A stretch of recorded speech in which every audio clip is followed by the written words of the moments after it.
Il est un peu plus de 3 heures heure de Paris quand depuis Bali, Joe Biden lance un appel à la prudence. Des informations préliminaires attestent que le missile aurait été tiré par les Russes. Je ne souhaite pas m'avancer davantage avant la fin de l'enquête.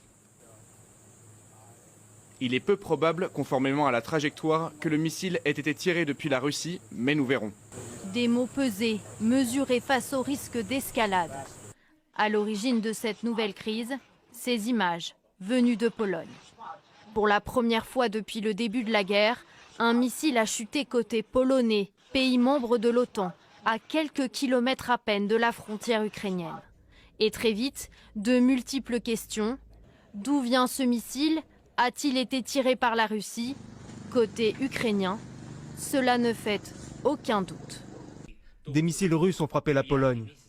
Ils ont tiré des missiles sur le territoire de l'OTAN. Ceci est une attaque russe sur notre sécurité à tous. C'est une escalade particulièrement significative. Nous devons agir. Dans la foulée, Moscou réplique. Les déclarations de médias polonais et de responsables officiels sur une prétendue chute de missiles russes près de la localité de Przodów relèvent de la provocation intentionnelle dans le but de créer une escalade de la situation. Après une réunion d'urgence et de multiples coups de fil, le président polonais choisit de temporiser. Très certainement, il s'agissait d'une fusée de fabrication russe, mais tout cela fait l'objet d'une enquête en cours. La protection de la Pologne a été renforcée, ainsi que sa sécurité. Rien n'indique que d'autres événements de ce type auront lieu. Signe de la gravité de la situation, en Thaïlande, les membres du G7 se réunissent en urgence. Il est 2 heures du matin, heure de Paris. Les visages sont fermés. À l'issue de cette rencontre, 2 mots d'ordre, soutien à la Pologne et prudence. Je vais m'assurer que nous déterminions exactement ce qu'il s'est passé. Ensuite, nous déciderons collectivement de la suite, en même temps que nous enquêtons. Nous étions tous d'accord autour de la table. À l'est de l'Europe, les réactions sont plus virulentes. Des informations inquiétantes ce soir depuis la Pologne. Au moins 2 explosions.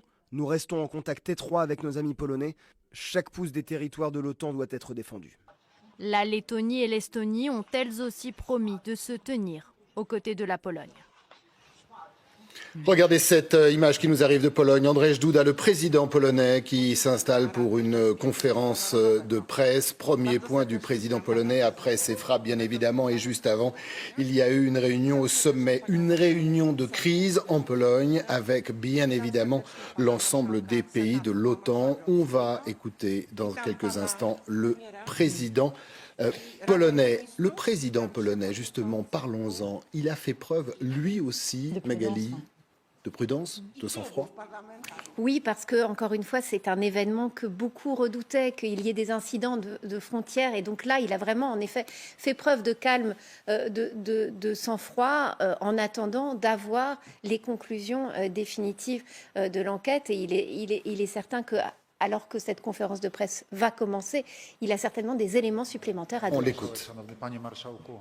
Madame la présidente de la Diète, Monsieur le président du Sénat, Mesdames et Messieurs les ministres, Mesdames et Messieurs les présidents des groupes politiques, Monsieur le Général, Mesdames et Messieurs, je voudrais ouvrir formellement notre réunion du Bureau de sécurité nationale. Comme je vous l'avais promis au cours de nos réunions précédentes,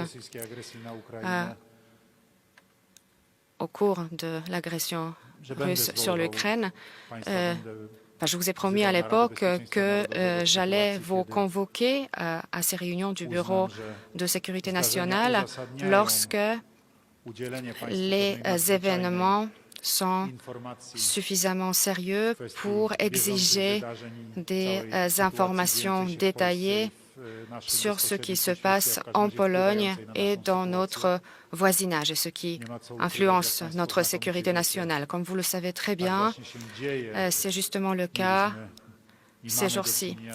Nous avons affaire à des événements exceptionnels qui ont commencé hier. Il faut le dire très clairement. Nous avons eu tout d'abord une attaque russe contre l'Ukraine, beaucoup de missiles qui sont tombés, des missiles de différentes sortes. D'après ce que nous savons, environ 100 missiles ont été tirés contre l'Ukraine. Ces missiles sont tombés sur le sol ukrainien à différents endroits. C'est une nouveauté par rapport à ce qui avait lieu précédemment. Beaucoup de ces missiles, la moitié à peu près, ont été tirés contre des villes ukrainiennes qui se trouvent plutôt à l'ouest du pays, donc à proximité de la frontière polonaise. Il s'agit des grandes villes dans le département de Lviv notamment et dans d'autres régions occidentales. Et malheureusement, hier après-midi, il y a eu une explosion sur le territoire de Pologne, près de la frontière ukrainienne. Suite à cette explosion, 2 civils polonais sont morts. Cela a eu lieu à proximité de la ville de Hrubieszów. Il n'y a aucun lien avec les installations militaires. L'explosion a eu lieu sur un terrain agricole. 2 ouvriers étaient présents sur place. Ils sont arrivés là-bas pour peser les céréales qui ont été transportées par tracteur.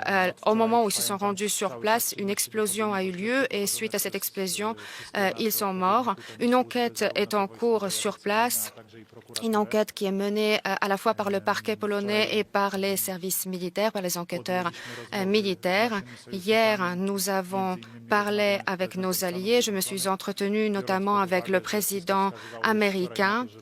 Hier, il y avait déjà des indices qui faisaient penser à l'explosion d'un missile en provenance de l'Est, c'est-à-dire d'un territoire où il y a une agression russe contre l'Ukraine qui est en cours. Le président Joe Biden nous a assuré de son soutien en tant qu'allié, nous a proposé son aide dans l'enquête.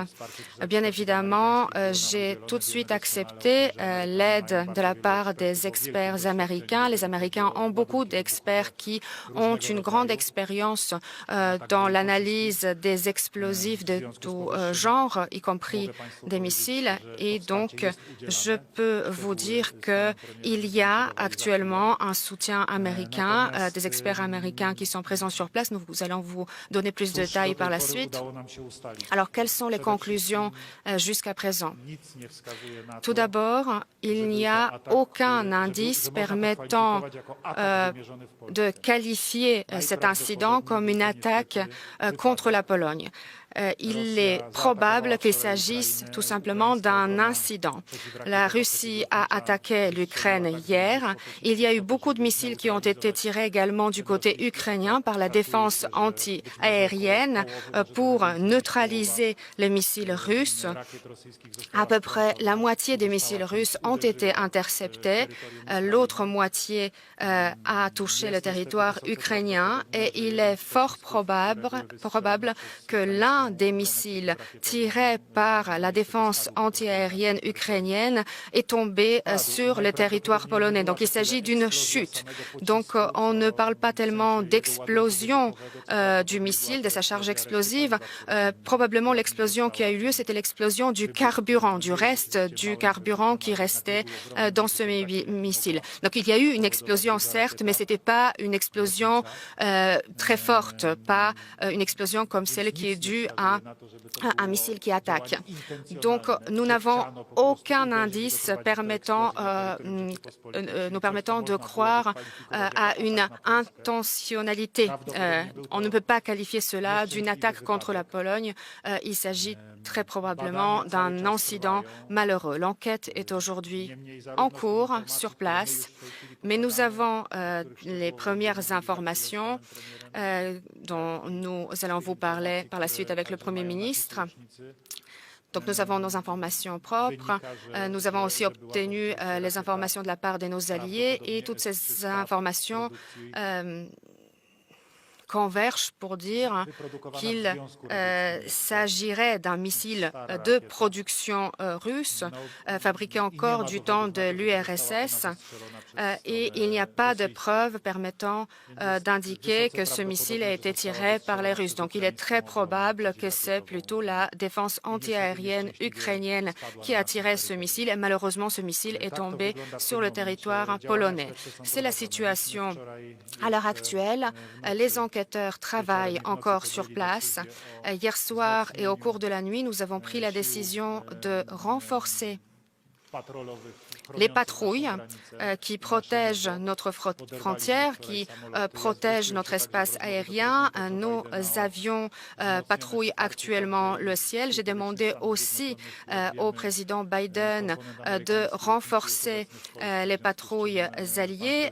Il y a la composante aérienne des forces américaines présentes sur place et le président Biden nous a promis son soutien.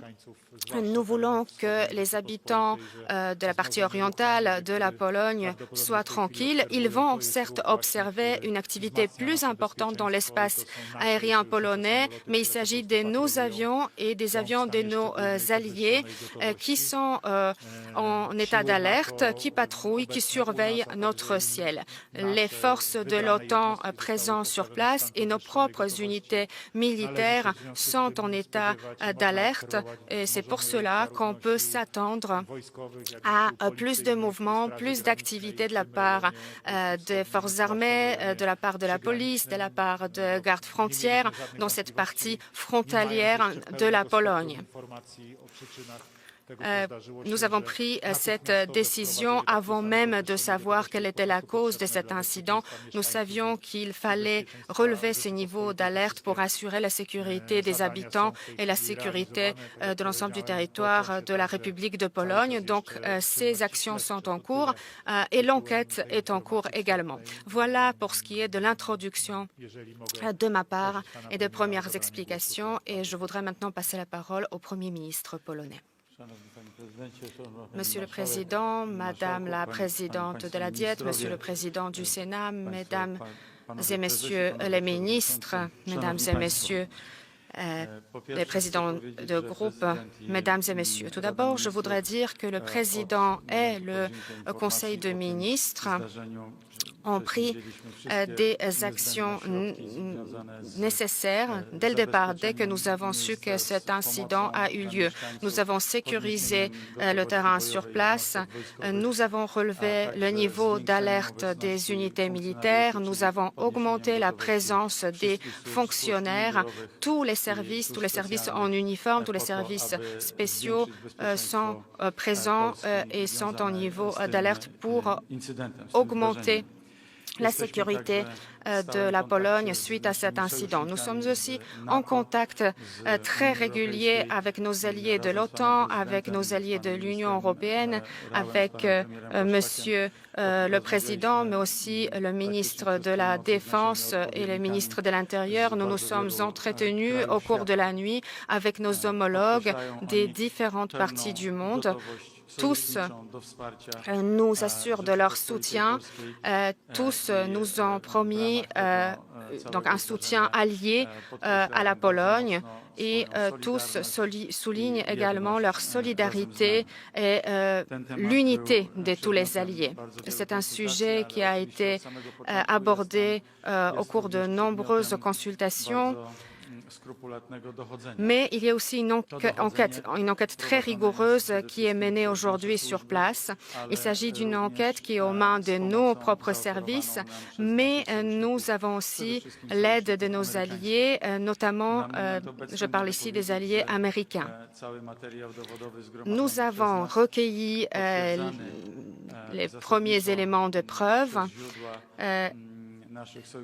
sur place et toutes les preuves que nous avons recueillies jusqu'à présent indiquent effectivement que probablement il est arrivé ce qu'a décrit Monsieur le Président, à savoir une attaque massive de la part de la Russie, 90 à 100 missiles sur le territoire de l'Ukraine, dont beaucoup qui ont frappé l'ouest de l'Ukraine et notamment il s'agit des régions ukrainiennes qui se trouvent très très près de la frontière polonaise. Donc ce serait un moyen idéal pour éventuellement planifier une provocation.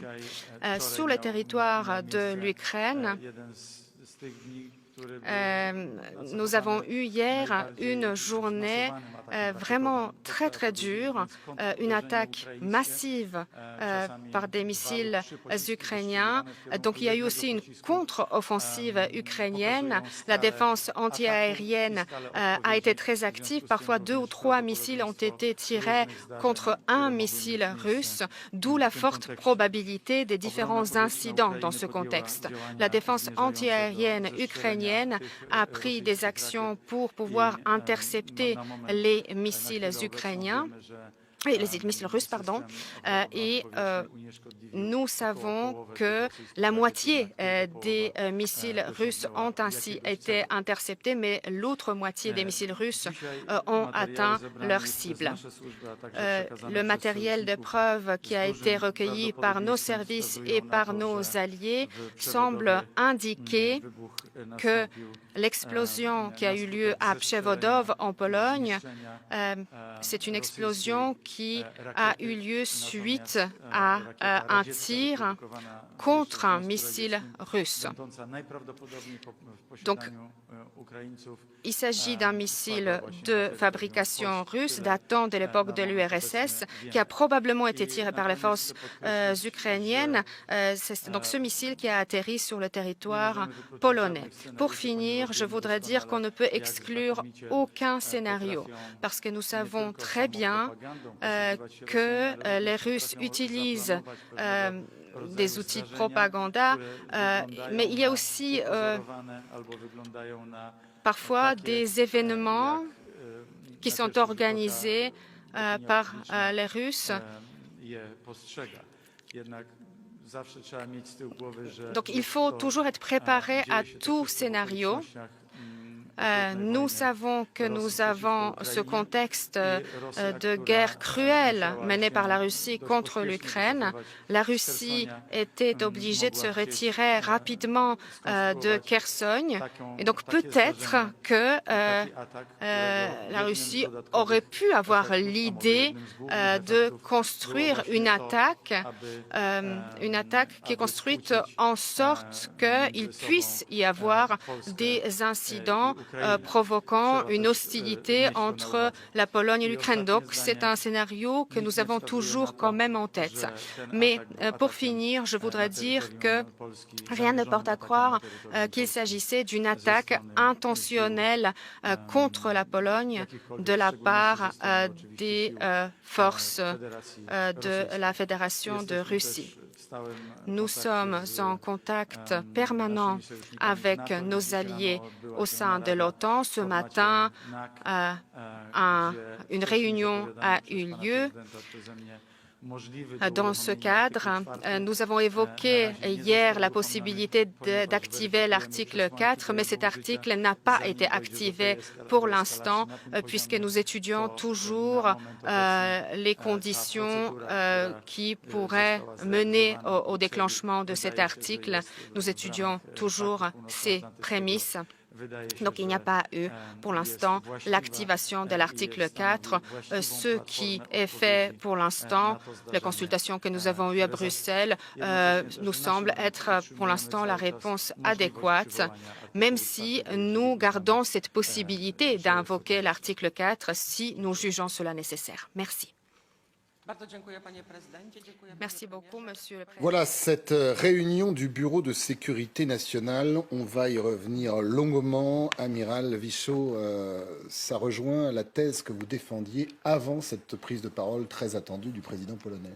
Oui, c'est bien manifestement une interception antimissile qui a mal tourné, si j'ose dire. C'est-à-dire que le missile qui visait le missile attaquant, le missile russe attaquant, le missile ukrainien qui visait ce missile russe attaquant, eh bien, il a manqué sa cible et donc il est tombé, puisque le président polonais vient d'indiquer, il est tombé sans avoir explosé. Donc ce ne sont pas des débris, c'est bien un missile en entier qui est tombé avec son moteur toujours allumé.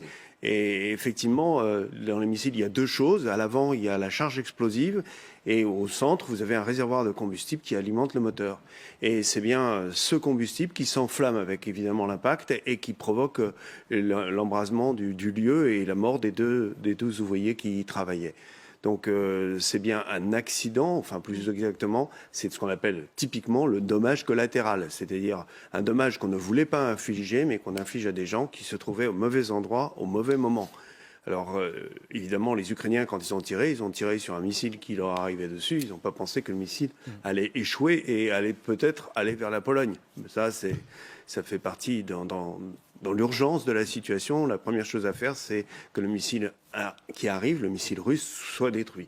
Et quand vous entendez les performances qui correspondent parfaitement aux chiffres dont je dispose, il faut voir qu'effectivement, la défense antimissile ukrainienne est quand même très performante, puisqu'elle détruit à peu près la moitié des missiles russes qui arrivent.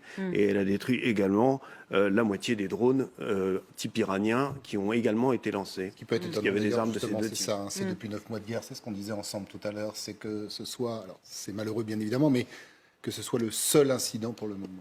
Ce que je trouve très impressionnant, une fois dit évidemment toute notre condoléance aux proches des deux ouvriers polonais tués par ce tir de missile de la défense antimissile ukrainienne, moi je suis quand même très impressionné favorablement par la retenue dont on fait preuve une immense majorité des pays réunis à Bali ou à l'OTAN, etc. Bien sûr, il y a des réactions un peu épidermiques des pays baltes, et comme on les comprend, ils sont très très proches de la Russie et donc du théâtre d'opération, mais je trouve que c'est plutôt rassurant. On a agité pendant des semaines, pas nous, mais la Russie, la menace nucléaire. On voit ce qui aurait pu se passer là si ça avait été un tir russe, effectivement. Je ne dis pas que la Troisième Guerre mondiale aurait été déclenchée, mais en tout cas, une tension extrême aurait pu se manifester.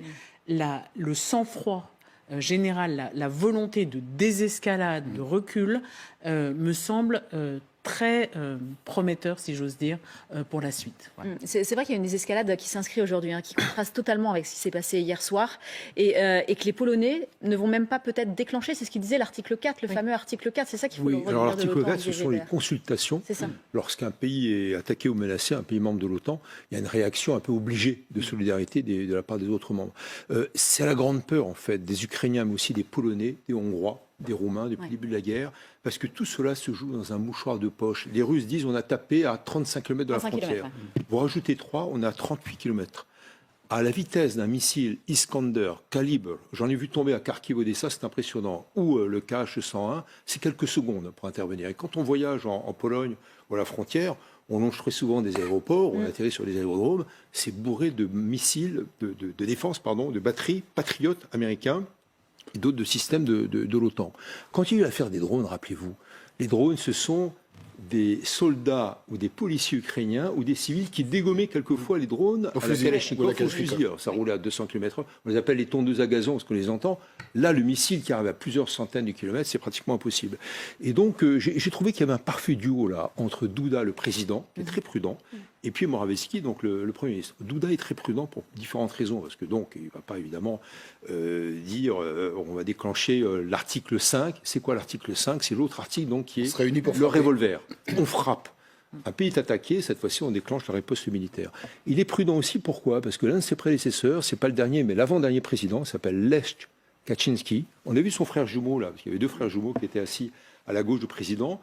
Lech Kaczynski est mort en 2010 dans un accident d'avion. Où ça ? En Russie. Alors, c'est peut-être un accident, mais un tiers en tout cas, plus d'un tiers de l'électorat polonais, c'est souvent l'électorat de Duda et son parti, droit et justice, qui pense que c'est un attentat de la part des Russes et de Poutine. Donc voilà. En revanche, Morawiecki, il dit, attention, alors, beaucoup plus ambigu. Il y a une provocation peut-être, il faut se préparer, je cite ces mots, à tout scénario. Donc il y a une sorte de jeu entre le président qui calme, évidemment, le jeu. Et nous faisons une enquête personnelle.